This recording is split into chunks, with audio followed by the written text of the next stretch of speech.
UNTV News and Rescue.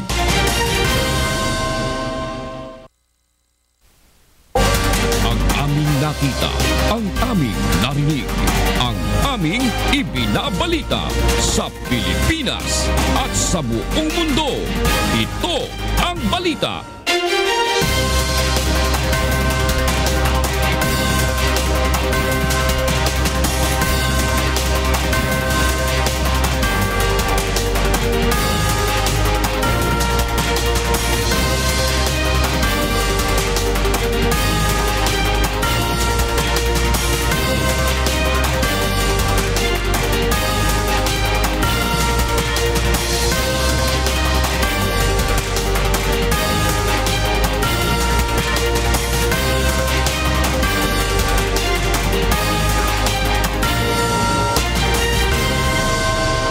Magandang hapon Pilipinas at sa buong mundo. Sa ulo ng mga balita. Mga pulis na kabilang sa pinangalanan ni President Duterte inalis na sa pwesto. Mga local officials pinauwi matapos sumailalim sa proseso ng CIDG. Basihan ni President Rodrigo Duterte sa aligasyon laban sa 7 huwes, nais malaman ng Supreme Court. Huwes na posibleng may kinalaman sa illegal drugs, iniimbestigahan na rin. Singil sa kuryente ngayong buwan, muling bababa. Pagpapalibing kay dating Pangulong Ferdinand E. Marcos sa libingan ng mga bayani pinaghahandaan na ng Armed Forces of the Philippines. Lawak ng pinsala ng pagmimina sa mga bundok sa Santa Cruz, Zambales nakunan sa kauna-unahang pagkakataon ng UNTV drone. Pilipinas nakakuha na ng kauna-unahang medalya sa Olympics makalipas ang 20 taon. Ngayon po ay araw ng Lunes, ika-8 araw sa buwan ng Agosto taong 2016. Una sa ating mga balita ngayong hapon. 4 na magkakahiwalay na aksidente sa motorsiklo ang nirespondihan ng UNTV News and Rescue Team. Ito ang balita ni Bernard Dadis. Tinulungan ng UNTV News and Rescue Team ang 2 lalaking naaksidente sa MacArthur Highway, Barangay San Matias, Santo Tomas noong Sabado ng gabi. Nagtamo ng sugat sa iba't ibang bahagi ng katawan ang motorcycle rider na si Alvin Garcia at ang nabangga nito na si Alan Rodriguez. Matapos bigyan ng first aid ng UNTV News and Rescue Team ay dinala na mga ito sa Eusebio Lingat Hospital katuwang ang PNP Santo Tomas. Makalipas ang halos 1 oras ay nirespondihan naman ng grupo ang banggaan ng motorsiklo at kotse sa Barangay Balibago, Angeles City. Nagtamo ng gasgas sa kanang hita at binti ang motorcycle rider na kinilalang si Ronnie Reyes. Binigyan ng pangunang lunas ng UNTV Rescue si Ronnie bago i-turn over sa pulisya para sa karagdagang investigasyon. Isang motorcycle rider na biktima naman ng hit and run ang nirespondihan ng UNTV News and Rescue Team sa Barangay Mabini, Tarlac City mag-alas 2 ng madaling araw kahapon. Nilapatan ng pangunang lunas ng grupo ang rider na si Randy Cortez na nagtamo ng sugat sa iba't ibang bahagi ng katawan at posibleng bali sa kaliwang hita at kanang kamay. Ang Tarlac Provincial Disaster Risk Reduction and Management Council na ang nagatid kay Cortez sa Tarlac Provincial Hospital. Narinig namin po kumalabog. Tinignan namin po tricycle ay single na motor. Yun lang po, hindi po namin alam kung anong plate number yung sasakyan. Basta talang ang nakita ko pick up na puti. Uminto rin po yun. Nung umalis na po yung nakabunggo, umalis na rin po yun. Isa pang motorcycle accident ang narespondihan ng UNTV News and Rescue Team sa Barangay Camp 7, Baguio City noong Biyernes ng gabi. Nagtamo ng sugat at gasgas sa iba't ibang parte ng katawan ang rider na si Raymar Jeronimo matapos na bumangga sa kasalubong na L300 van. Matapos malapatan ng first aid ay tumanggi na si Jeronimo na magpahatid sa ospital. Wala namang tinamong pinsala ang angkas nito na si Nico Legaspi. Kasi po, yung L300 kanina, diretso lang siya. Nag-overtake yung isa, naka-flasher na. Biglang flasher nung L300, bigla na siyang sinalpok ng motor kasi biglang pasok ng L300 po sa kanya. Tumanggi na magbigay ng pahayag ang driver ng nakabanggaan ng mga biktima, ngunit nangakong sasagutin ang gastusin ng mga ito sa pagpapagamot. Bernard Dadis, UNTV News and Rescue, Philippines. Inalis na sa pwesto ng Philippine National Police ang 75 pulis na pinangalanan ni President Rodrigo Duterte na sangkot umano sa operasyon ng iligal na droga sa bansa. Mula sa Camp Crame, ito ang balita ni Lea Ilagan, live. Lea, magandang gabi. Magandang gabi sa June. Hindi na nga napigilan ni PNP Chief Police Director General Ronald Bato de la Rosa ang galit nang makaharap ang 32 sa 75 pulis na pinangalanan ni President Rodrigo Duterte na sangkot umano sa iligal na droga. This kung ma-implicate pa yung pangalan niyo, papatayin ko kayo. Ha? Papatayin ko kayo. Hindi ako mag-ngingiming sabihin yan. Pag ma-involve yung pangalan niyo after this, nag-usap tayo. Papatayin ko kayo. Ha? Sobra yung ginagawa. Ayaw na ayaw ko yung pulis kasama sa droga. Andito tayo para magserbisyo, hindi para mangulikta ng pera sa droga. 32, 15 ang opisyal kung saan senior superintendent ang pinakamataas na ranggo. 16 ang police non-commissioned officer at isa ang retired. Kinumpirma ng Internal Affairs Service na inalis na ang mga ito sa pwesto at inirekomenda na rin alisan ng service firearms. We have recommended that they will be assigned to the holding unit of the Philippine National Police. So obviously, this is grave misconduct. Ano? Okay. And then ang punishment dyan is can be up to dismissal from the service. Okay. Ano, Sa criminal, sir? Sa criminal, violation ng anti-illegal drugs law. Sinabi din ng mga ito ay sumalang din sa drug test. Sinabi naman ni CIDG Director Police Chief Superintendent Ruel Ubusan na pauuwiin matapos kunan ng judicial affidavit ang may 27 local officials. To conduct investigation, a thorough investigation for them to relate all things, all other circumstances, everything that they know about the illicit drug trade. Lahat naman ng mga sumerender na LGU officials itinangging sangkot sila sa operasyon na ipinagbabawal na gamot sa kanilang nasasakupan. Kabilang na nga dyan ang shooting body ni Chief PNP na si Vice Mayor Otto Montawal. Sir, kilala mong pagkatao ko. Kilala mong pagkatao ko. Mag-best friend tayo mula't simula. Alam nyo, yung parang saglit na yung dami ng panahon na inipon namin para mapangalagaan itong pangalan namin sa isang saglit lang, parang nawala. Yung future ng aking mga anak. Nabasa ni President Rodrigo Duterte yung pangalan ko, no, mistaken, no, yun pala yung kapatid ko. Masakit sa damdamin ko yung nangyari, no. Pakakawala ng PNP ang number 2 drug lord ng Central Visayas na si Franz Sabalones na binitbit ng kanyang kapatid na Vice Mayor upang sumuko. Ayon pa kay PNP Chief Police Director General Ronald de la Rosa, ka-level ni Sabalones ang drug lord na si Jaguar Diaz at pareho silang kay Peter Co kumukuha ng 10 hanggang 50 kilo buwan-buwan ng supply ng shabu sa loob ng New Bilibid Prison at saka dinidistribute sa Cebu. 200,000 piso ang protection money na ibinibigay ni Sabalones sa isang police colonel sa Cebu. Kanina June ay nadagdagan pa ng 4 ang mga humarap sa CIDG at kinabibilangan nga yan ng 3 jail officer at isang ex-marine. Dagdag ni General de la Rosa, seryoso siya sa kampanya laban sa illegal na droga at hindi siya titigil kahit na ikamatay pa niya ito. Balik sa iyo, June. Lea, gaano pa kadami yung mga police at LGU officials na magre-report kay General Bato de la Rosa? Nakarami pa yan, June, no?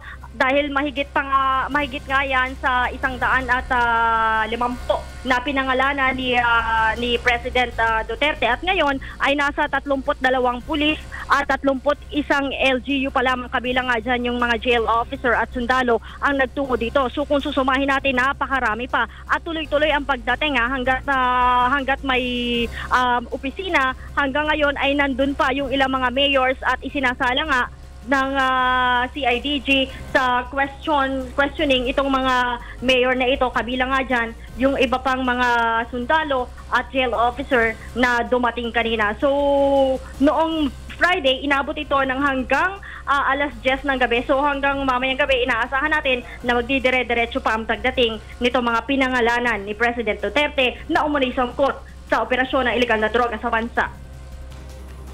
Maraming salamat, Lea Ilagan, nag-uulat mula sa Camp Crame.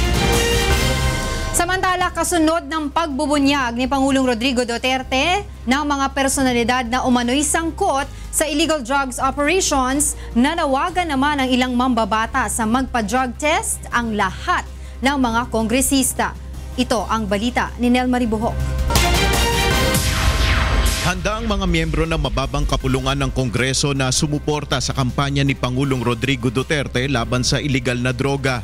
Ayon sa ilang mambabatas, handa silang magpa-drug test kung kinakailangan. Representante ang tawag sa iyo. So marapat lang naman siguro na dumaan ka sa iba't ibang pagsubok na hindi ina-apply sa iba. Ibig sabihin, dapat i-drug test lahat kung kinakailangan. Just to show that we in Congress are also cooperating with the drug fight against drug. Maybe we will discuss it with the House leadership if we can propose it with the majority, if the members of Congress are willing to submit themselves to a drug test. Sinabi naman ni Singson na nararapat ring magpaliwanag ang ilang kongresista na nasa drug list ni Pangulong Duterte. Gaya na lamang ni Pangasinan Representative Jesus Celeste na napasama sa listahan ngunit pinabulaanan na rin ang naturang aligasyon. He knows what to do. He is a member of the House, so siguro pupunta siya sa kay Speaker and explain his side. Ayon naman kay Ilocos Norte Representative Rudy Fariñas, wala sa jurisdiksyon ng Kamara ang kaso ni Celeste dahil nabanggit sa listahan na siya ay mayor pa noon.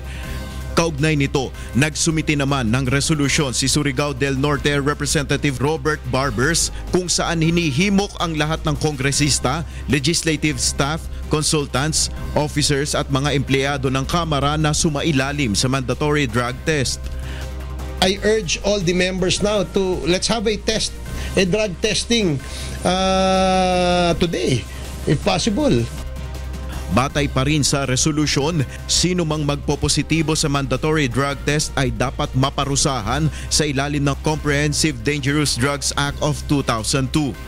Nel Maribuhok, UNTV News and Rescue, Quezon City. Sa ibang balita, sinimulan na ngayong araw ang paglilipat ng mga naka-impound na sasakyan sa Land Transportation Office o LTO mula sa Quezon City papuntang Tarlac City. Ito ang balita ni Brian Lacanlale.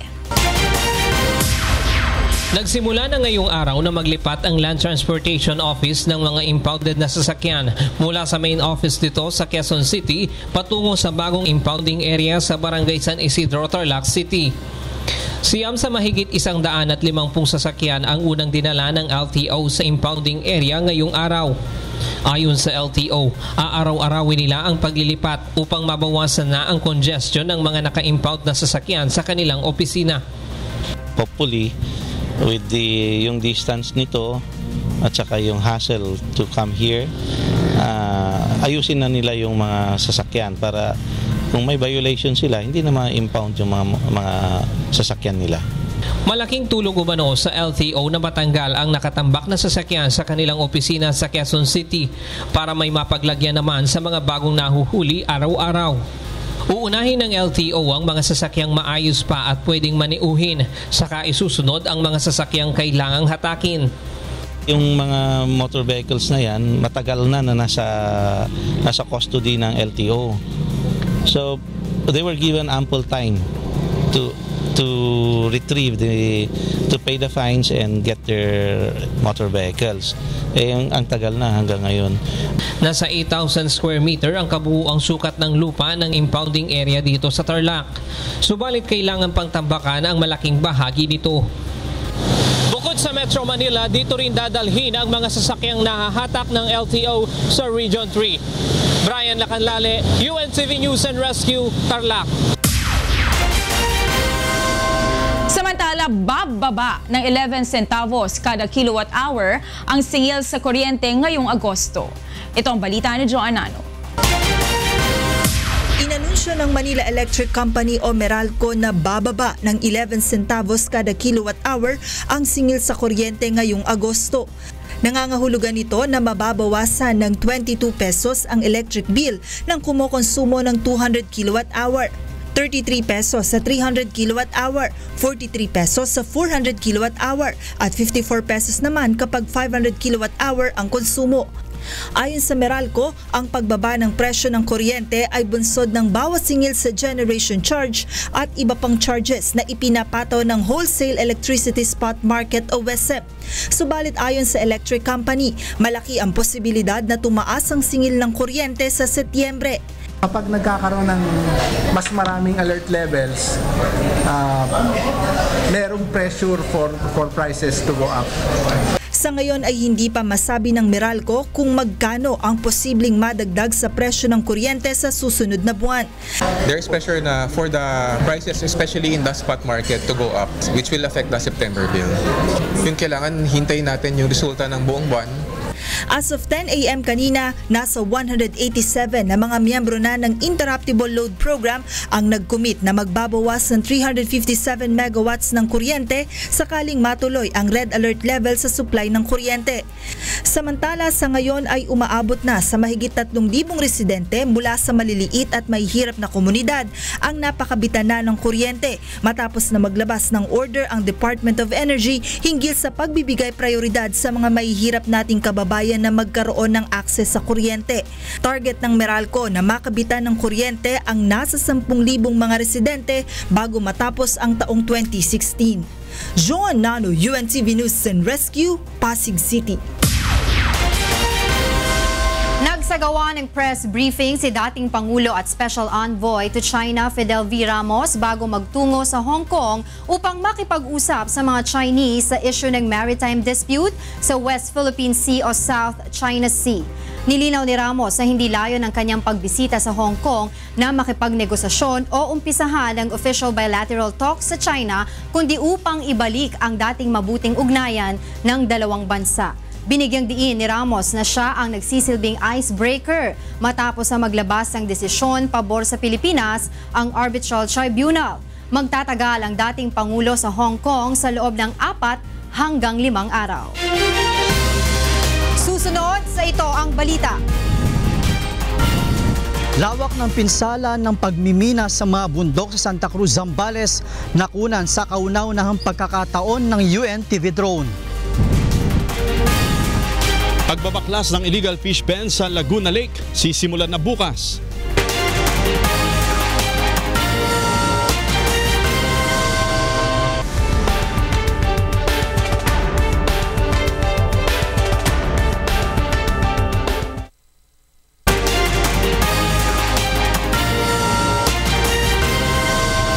Sa pagpapatuloy ng Ito ang Balita, pag-uusapan na ngayong linggo ang pagtataas ng pasahe sa Manila Light Rail Transit o LRT Line 1 mula sa Mandaluyong City. Ito ang balita ni Yoshiko Sata live.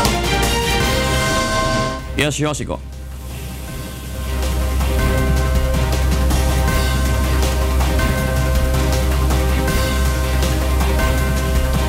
Magandang gabi sa iyo, June. Mag-uumpisa na ngayong linggo ang usapan sa pagitan ng Department of Transportation o DOTR at Light Rail Manila Corporation o LRMC sa planong pagtataas ng pasahe sa Light Rail Transit Line 1 o LRT1. Nakasaad kasi sa kasunduang pinirmahan ng dalawa na magkakaroon dapat ng 10% taas pasahe sa Agosto 1.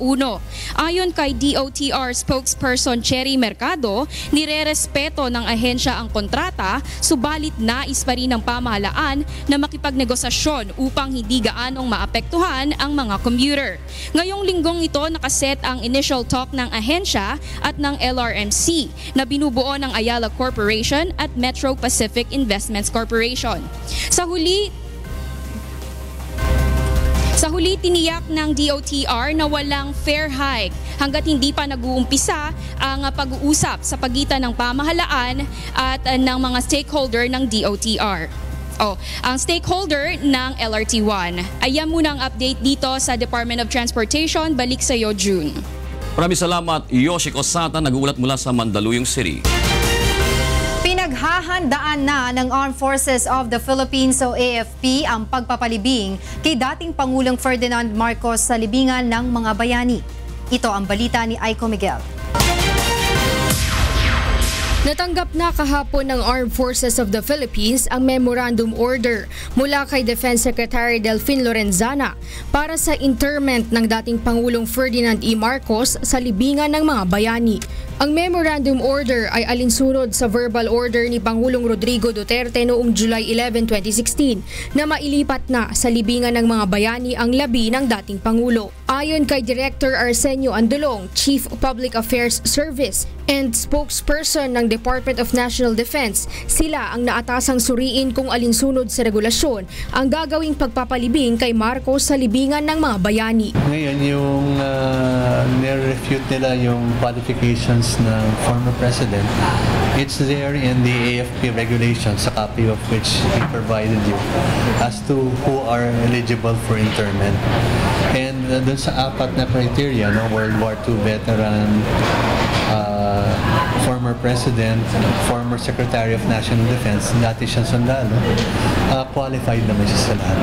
Sa ngayon ay wala pang nakatakdang araw kung kailan isasagawa ang libing. Tinututulan naman ng ilan ang hakbang na ito ng pamahalaan. Batay sa pahayag ni Vice President Leni Robredo, posibleng lalo lamang lumalim ang sugat ng mga human rights victim dahil dito. Nais naman ni Senator Franklin Drilon na muling pag-aralan ni Pangulong Duterte ang kanyang naging pasya. Ilang kongresista naman ang suportado ang planong ito ng Administrasyong Duterte.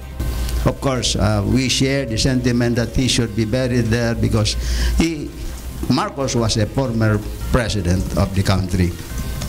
Kung ang kwalifikasyon lamang ay pagiging isang sundalo ng bansang Pilipinas noong Second World War at wala ng ibang kwalifikasyon na hinihingi ang ating batas, kwalifikado.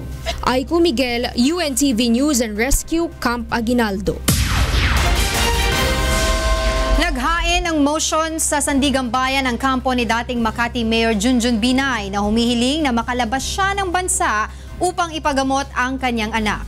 Ito ang balita ni Monokson. Naghain ng motion to travel mula August 14 to 24 si dating Makati Mayor Junjun Binay sa Sandigan Bayan upang ipagamot ang kanyang anak sa Estados Unidos. Sumailalim sa isang conditional arraignment kanina ang dating alkalde at nag-plea ng not guilty sa 4 na graft case, isang malversation at 6 na falsification of documents. Ayon sa motion ni Binay, kailangan nila ng second opinion mula sa mga eksperto sa US.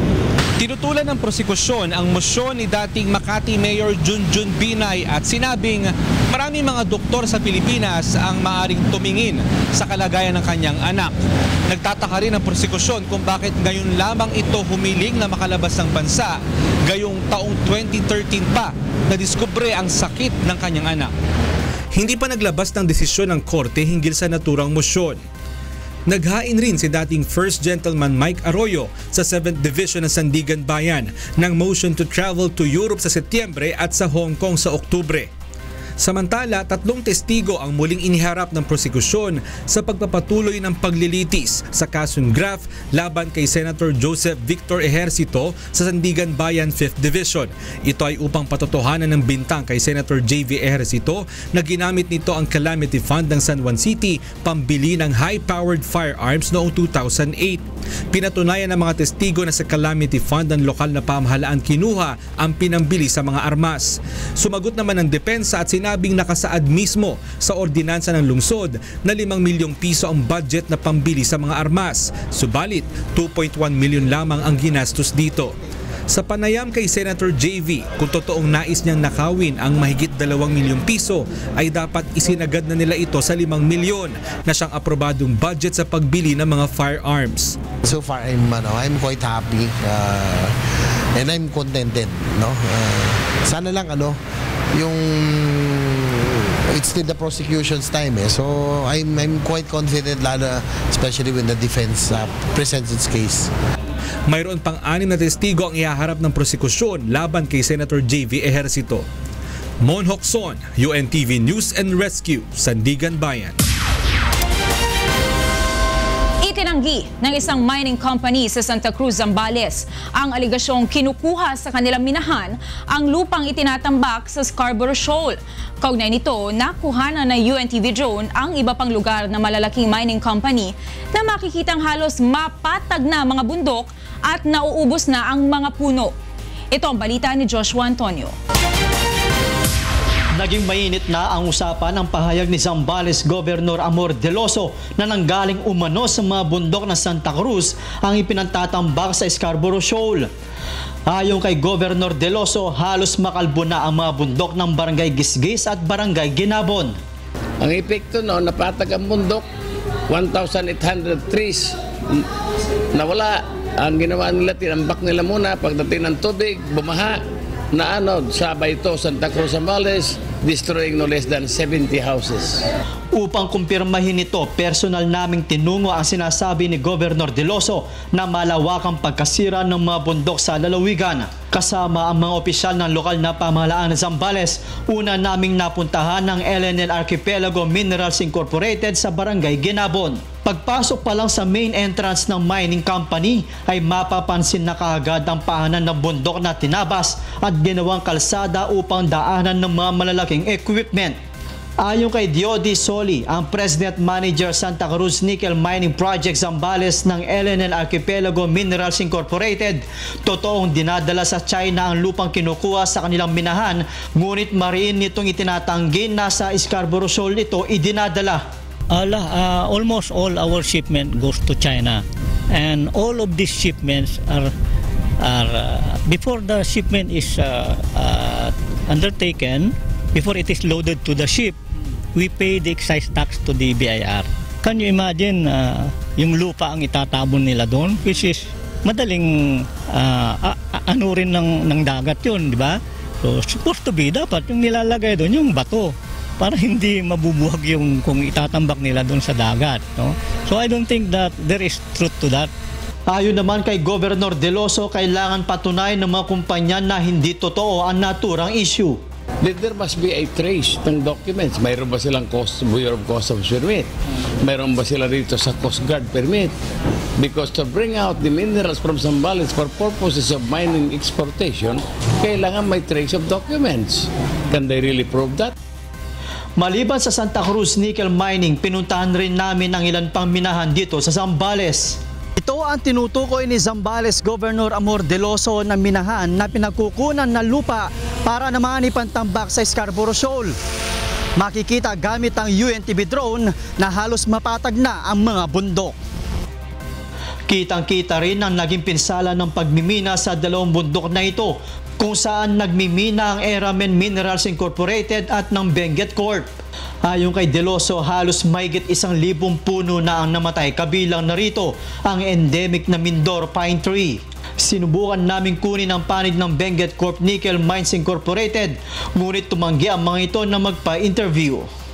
Joshua Antonio, UNTV News and Rescue, Zambales. Malaking tulong naman para sa mga maliliit na mangingisda ang planong pagbaklas sa mga illegal na fish pens sa Laguna Lake. Ito ang balita ni Sherwin Culubong. Ikinatuwa ng mga mangingisda sa Laguna ang utos ng Pangulong Rodrigo Duterte na linisin at baklasin na ang mga iligal na palaisdaan sa Laguna Lake. Ayon sa mga ito, mas lalawak na ang lugar na kanilang pangingisdaan at mas dadami na rin ang kanilang huli sakaling mawala na ang mga naglalakihang fish pen sa lawa ng Laguna. Tulad na lamang sa Barangay Sukol sa Calamba na mayroon umanong 45 palaisdaan. 3 rito ang may sukat umano ng 30 hektarya at isang 10 hektarya palaisdaan. Ang ginagawa na lang po dito, yung permit ng mga lumang fish pen na demolish na o hindi na nagtatayo, yun na lang po ang ginagamit ng iba. Minsan binibili, pinahihirap.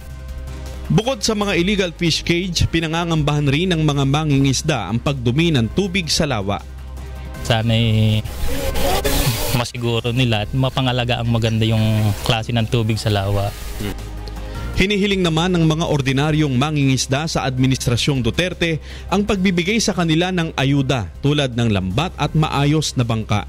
Sana naman yung mga mabigyan ng yung mga maliit na mangingisda, konting puhunan para makabili ng mga lambat.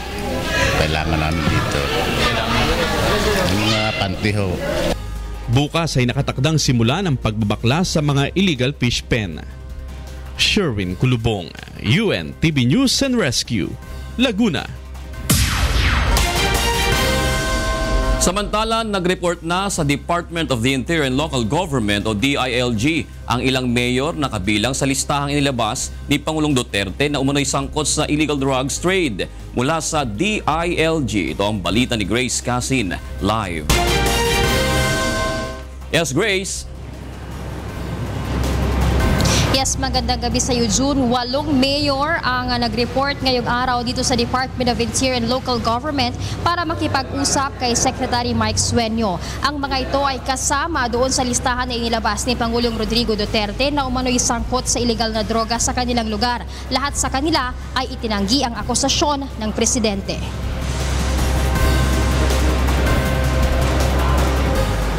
Latang-lata nang humarap kay DILG Secretary Mark Sueño si San Rafael Bulacan Mayor Cipriano Goto Viulago na isa sa mga inakusahang sangkot umano sa illegal na droga sa kanilang lugar. Kasama nito ang kanyang abogado nang makipag-usap kay Secretary Sueño at sinabing ikinagulat niya ang pagkakadawit ng kanyang pangalan.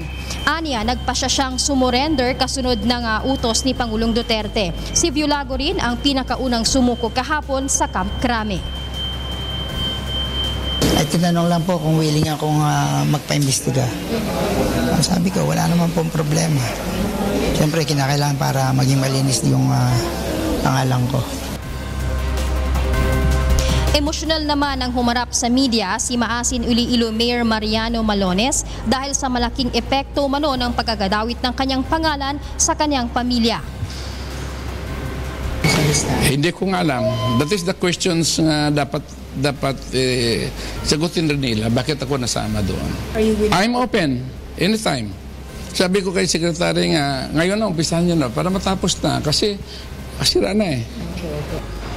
Ayon naman kay Carles Iloilo Mayor Sigfredo Betita, pamumulitika ang dahilan ng pagkakadawit ng kanyang pangalan sa listahan. Inamin nito na may ilang mga drug personalities na nagtangkang kausapin siya pero tumanggi ito. Handa naman daw magpa-lifestyle check si Marawi City Vice Mayor Arfat Salik para patunayan na hindi siya protektor ng droga sa kanilang lugar. Kanina nakausap na rin ng kalihim sila Hamtik Antique Mayor Julius Pacificador, Mabalacat Pampanga Mayor Eduardo Morales at ang Southern Samar Mayor Hector Ong. Subalit tumanggi ng mga ito na magbigay ng komento sa media. June, kanina matapos kausapin ni Secretary Sueño ang mga mayor at ilang vice mayor, sinabi nito na lahat ng kanyang mga nakausap ay pumirma sa isang waiver na pumapayag sila na imbestigahan ng DILG ang kanilang mga statement of assets, liabilities and net worth, ganun din ang kanilang mga bank accounts at kanilang mga negosyo. Ito ay bilang pinakaunang hakbang na gagawin ng DILG para imbestigahan ang mga personalidad na ito na umano'y sangkot sa droga. Sa ngayon ay inalisan na rin sila ng deputation. Ayon kay Secretary Sueño, ibig sabihin hindi na sila maaari pang pumili ng chief of police sa kanilang lugar. Ang lisensya ng kanilang mga baril ay inalis na rin, gayon din ang kanilang mga bodyguard. Sa ngayon, patuloy pa naman daw silang makakapag-function as mayor sa kanilang lugar, maliban na lamang kung sa pagpapatuloy ng investigasyon na gagawin ng DILG ay makakita sila ng mabigat na ebidensyang magpapatunay na sangkot nga ito sa mga droga, ay maglalabas na ng suspension order ang ahensya kasabay ng pagsasampa ng kaso laban sa mga ito. June? Maraming salamat, Grace Casin, nag-uulat mula sa DILG. Inihayag naman ng Department of the Interior and Local Government o DILG na hindi pa tapos si Pangulong Duterte sa pagtukoy sa local officials na sangkot umano sa illegal drugs operations. Ito ang balita ni Bernard Dadis. Hindi dapat maging kampante ang mga alkalde sa Metro Manila kung wala sila sa listahan ng mga pinangalanang local government officials na umano'y sangkot sa illegal drug trade. Ayon kay Interior and Local Government Secretary Ismael Sueno, hindi pa tapos si Pangulong Rodrigo Duterte sa paghahayag ng mga sinasabing narco-politician sa bansa. Sa ngayon ay nasa proseso pa ng pangangalap ng mga ebidensya ang investigating agencies ng pamahalaan laban sa ilang Metro Manila officials na inuugnay sa operasyon ng iligal na droga. Samantala, sinubukan naming hinga ng reaksyon ukol dito ang ilang alkalde sa Metro Manila. Sa isang text message, sinabi ni Valenzuela Mayor Rex Gatchalian na kaisa siya sa anti-drugs initiative ng Duterte administration. Sa isang pahayag, sinabi naman ni Manila Mayor Joseph Estrada na wala siyang nakikitang mali sa pagpapangalan ni Pangulong Rodrigo Duterte na mga local government officials na isinasangkot sa illegal drug trade. Itinanggi naman ng Office of the Vice Mayor ng Pasig City na siya ang nagpapatakbo sa munisipyo ngayon dahil umalis na umano ng bansa si Mayor Bobby Eusebio. Una na ring humarap sa mga mamamahayag si Eusebio noong isang linggo upang itanggi ang mga kumakalat na balita na personal siyang pinuntahan ni President Duterte upang kastiguhin dahil sa talamak na problema sa droga sa kanyang lungsod. Ayaw naman muna magbigay ng pahayag sa ngayon ni Navotas Mayor John Ray Tiangco sa issue. Si Mayor Jaime Presnedi naman ng Muntinlupa ay kasalukuyang out of the country, samantalang si San Juan Mayor Gia Gomez ay out of town. Habang hindi pa nagpapaunlak ng panayam ang iba pang alkalde sa Metro Manila. Bernard Dadis, UNTV News and Rescue, Quezon City. Nais naman ng Korte Suprema na malaman ang basihan ang aligasyon laban sa 7 huwes na isinasangkot sa illegal drugs operations. Ito ang balita ni Roderick Mendoza. Nais malaman ng Korte Suprema ang basihan ng listahang inilabas ni Pangulong Rodrigo Duterte kung saan kasama ang 7 huwes sa mga dawit umano sa illegal na droga. Ang mga ito ay sina Judge Mupas ng Dasmariñas, Cavite, Judge Reyes ng Baguio City, Judge Savilo ng RTC Iloilo City, Judge Casiple ng Kalibo Aklan, Judge Rene Gonzales ng MTC ng hindi tinukoy na probinsya, Judge Natividad ng RTC Calbayog City at Judge Ezekiel Dagala ng MTC Dapa, Siargao. Sa kanyang sulat kay Pangulong Duterte na ipinadaan kay Justice Secretary Vitaliano Aguirre, inihayag ni Chief Justice Maria Lourdes Sereno ang records ng mataas na hukuman ukol sa mga nasabing huwes. 3 sa mga ito ang wala na sa serbisyo. Si Judge Mupas ay natanggal na sa serbisyo noon pang 2007. Si Judge Navidad naman ay napatay sa pamamaril noong 2008, habang si Judge Gonzales ay nagretiro na nito lamang nakaraang Hunyo. 2 sa mga huwes ang umahawak ng kaso ng illegal na droga. Ito ay sina Judge Antonio Reyes ng RTC Branch 61 Baguio City, Benguet at Judge Adriano Savillo ng RTC Branch 30 Iloilo City. Habang sina Judge Dagala at Casiple ay ang walang hinahawakang kaso ng illegal na droga. Kinumpirma naman ni Sereno na isang huwes ang iniimbestigahan ngayon ng Korte Suprema, ngunit hindi ito kabilang sa listahang inilabas ng Pangulo. Ayon kay Chief Justice Sereno, ang pagdisiplina sa mga huwes na sangkot sa katiwalian ay nasa kapangyarihan ng mataas na hukuman. Sinabi rin nito na ikinagagalak ng Korte Suprema ang hangarin ng Pangulo na maalis ang mga tiwali sa hudikatura. Siniguro rin ng mataas na hukuman na sapat ang report mula sa Pangulo at maging sa kanyang mga alter ego upang magsagawa ng aksyon at investigasyon ang Korte. Samantala, hindi sumasang-ayon si Attorney Salvador Panelo, ang Chief Legal Counsel ni Pangulong Rodrigo Duterte, sa sinabi ni Chief Justice Sereno na premature ang announcement ng mga pangalan ng huwes na sangkot umano sa illegal drug trade dahil sa informal na investigasyon. Ayon sa abogado, bentahe para sa mga huwes ang nangyaring anunsyo dahil mabibigyan sila ng oportunidad na linisin ang kanilang pangalan sa pamamagitan ng media kumpara sa mga kasong ihahain laban sa kanila sa korte kung saan kakaunting panahon lang ang ibibigay sa pagsusumite nila ng counter affidavit at hindi may pagtatanggol ang sarili sa publiko. Roderick Mendoza, UNTV News and Rescue, Supreme Court.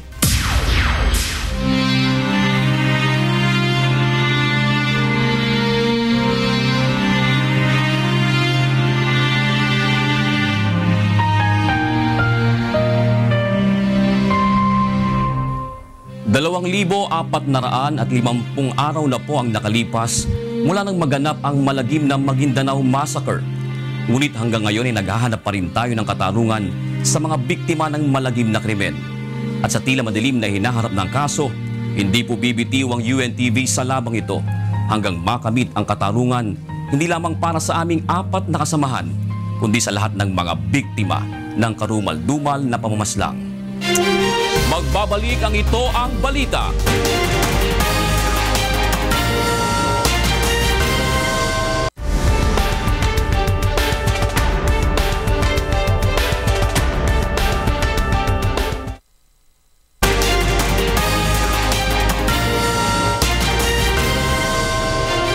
Nagbabalik ang Ito ang Balita.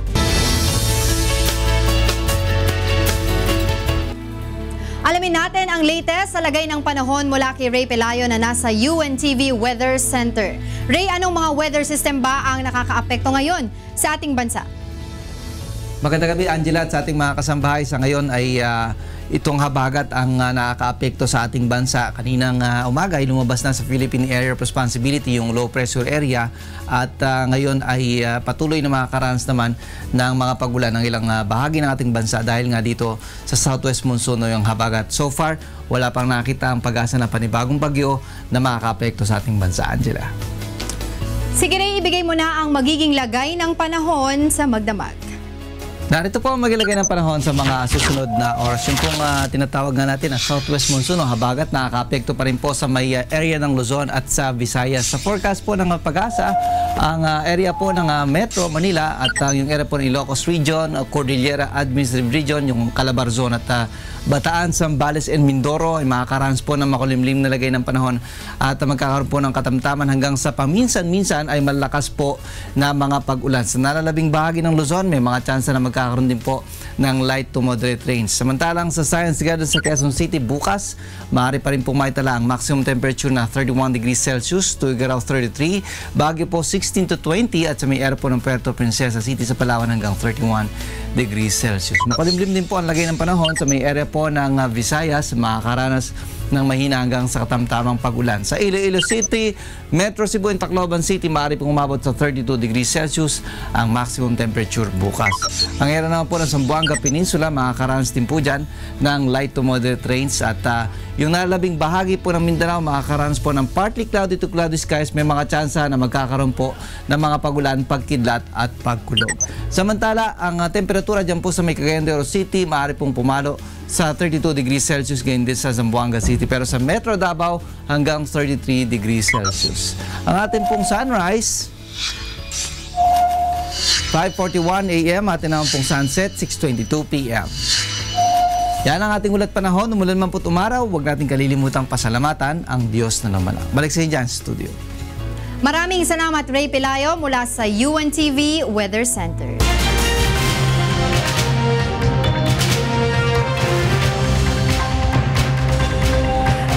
Malaking karangalan sa bansa ang iuuwi ng ating pambato sa weightlifting na si Hidilyn Diaz matapos makuha ang silver medal sa ginaganap na Rio Olympics.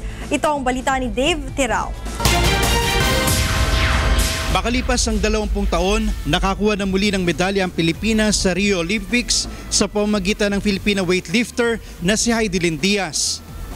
Tinanghal si weightlifter Hidilyn Diaz na kauna-unang Filipina na nanalo ng medalya sa Olympics. Ito'y matapos na makakuha ng 25 years old na si Diaz ang silver medal sa 53 kilograms division sa weightlifting competition sa ginaganap na Rio Games. Nabigyang wakas din ng Zamboanga native weightlifter ang 20 taong pagkauhaw ng Pilipinas sa medalya sa Olimpiada. Nabuhat ni Diaz ang 88 kilograms sa snatch at 112 naman sa clean and jerk para sa total na 200 kilograms. Pumangalawa si Diaz kay Su Shixing ng Taiwan na may combined score sa snatch and clean jerk na 212 kilograms. Ang bronze medal ay nasikwat ng Korea na si Eugene Hue. Ang Rio Games ang pangatlong Olympics ni Diaz. Una siyang lumahok sa Olympics sa 2000 Beijing bilang wildcard entry. Sa huling medal standings, nangunguna na ngayon ang Team USA na may pinakamaraming medalyang nakuha sa Rio Olympics. Nakakuha na ang USA ng 3 gold, 5 silver at 4 bronze. Sinundan naman ito ng China na may 3 gold, 2 silver at 3 bronze medal. Bumapangatlo naman ang Australia na may 3 gold at 3 bronze medal. Samantala sa ngayon ay 9 na lamang Pilipino ang natitira na kumakampanya sa Rio Games.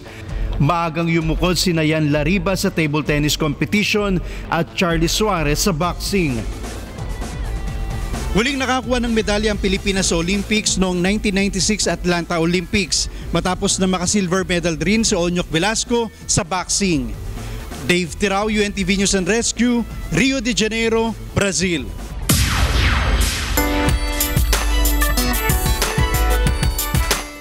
Nagwagi sa unang weekly elimination ng A Song of Praise to ASOP Music Festival para sa buwan ng Agosto ang obra ng isang overseas Filipino workers sa Dubai. Ito ang balita ni Adjes Carion. Sa pamamagitan ng modernong teknolohiya, nakaparticipate sa A Song of Praise o ASOP Music Festival ngayong linggo ang overseas Filipino worker mula sa Dubai na si Rica Bautista. Tinanghal na Song of the Week ang kanyang obra na Paano at Saan na inawit ng upcoming diva na si Apple de Lieva. Si Rica ay na-inspire na sumali dahil sa pagkakasama sa Grand Finals ng kanyang kabiyak na si Chris Bautista noong ASOP Year 4.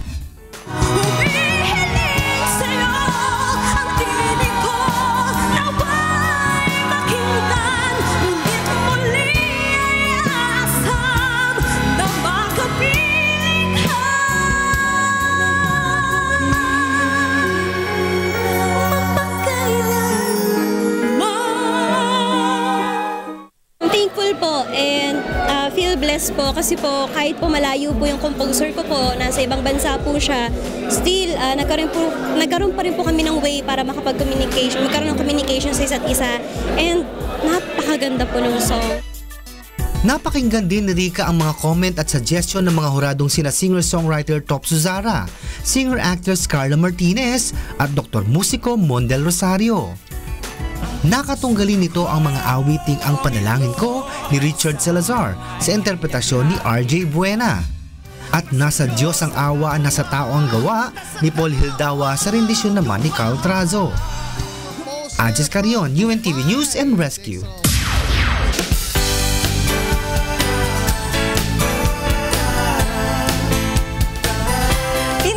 Serbisyong kasambahay katuwang ang Rotary Club of Roces ang batang may sakit na biliary atresia. Ito ang balita ni June Soriao. Isa na namang kaso ng sakit na biliary atresia ang inilapit sa programang Serbisyong Kasangbahay. Ito ay sakit na mga sanggol kung saan ang bile ducts o daanan ng apdo ay hindi nag-develop. Si Aling Rosalie Kayangan ng Payatas, Quezon City ay humingi ng tulong sa programa upang maipa-opera ang kanyang 6 na buwang gulang na apo na may biliary atresia. Ayon sa mga doktor, kailangang sumailalim sa liver transplant ang sanggol bago ito mag-1 taon. Gano'n po ba kamahal ang ganong klaseng operasyon? Malaki nga po, attorney. Mahirap lang din po naman kami. Hindi po namin kakayanin. Sa tulong ng Serbisyong Kasangbahay ay nailapit ang problema ni Aling Rosalie sa Rotary Club of Roces na katuwang ng programa sa advokasiyang makatulong sa kapwa. Medyo malaki talaga yung fund na kakailanganin. So hindi isa slab lang ang hihinga natin para mapa-opera natin yung bata.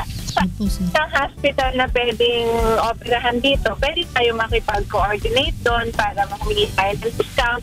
And kung magkano yung kukulangin, yun i-release sa fund ng mga Rotarian. Patuloy namang makikipag-ugnayan ang programa sa pamilya ni Aling Rosalie upang maasistihan ang mga ito sa pagpapagamot ng kanyang apo. Jun Soriao para sa Serbisyong Kasangbahay. At yan ang ating mga balita sa sports, entertainment at public service ngayong gabi. Ako po si Talia Javier. Balik sa inyo, June. Maraming salamat, Talia.